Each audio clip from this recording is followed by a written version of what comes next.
The split command allows you to break down a body into multiple bodies using either faces or planes to create those cuts. So if I go into Insert and Features and choose Split, we can see the selection box this brings us into is Trim Tool. So we can choose multiple faces, or a single face, or plane. So I'll start by choosing the top plane and then cut the part.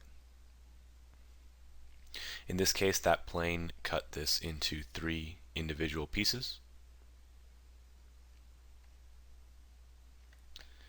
And by default, I have to select a resulting body.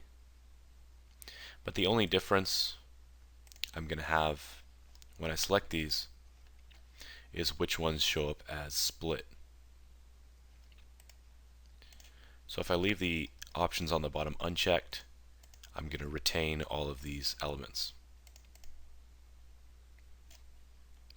So you can see the result of this is that you have that main body and you have this new part of that body that's split off from it. You also have an option within the split for consume cut bodies. So whatever I select out here as my cut are going to get removed from the part. So if I select out these 2 bodies, for example, they'll be consumed out of the part and I'll be left with this result. You can also assign names, which makes this easier to save out each individual body.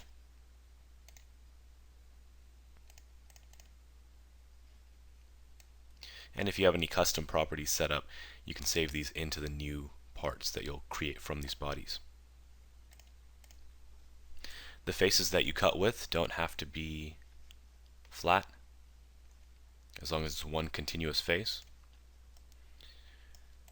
In this case, if I cut using this cylindrical face,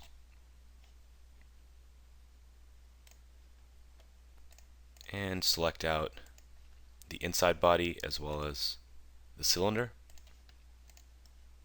I can create this cutout.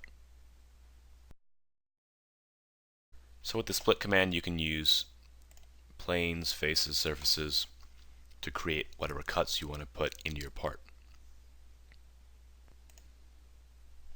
So if I quickly create a surface, let's say using the spline tool,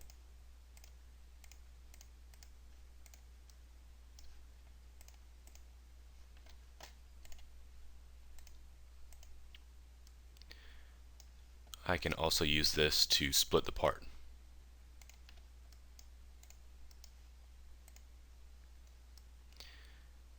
And this can be especially useful if you're using the master model technique, where you have quite a few bodies in the same part that you want to split up and separate into new parts. But that's how you go about using the split command.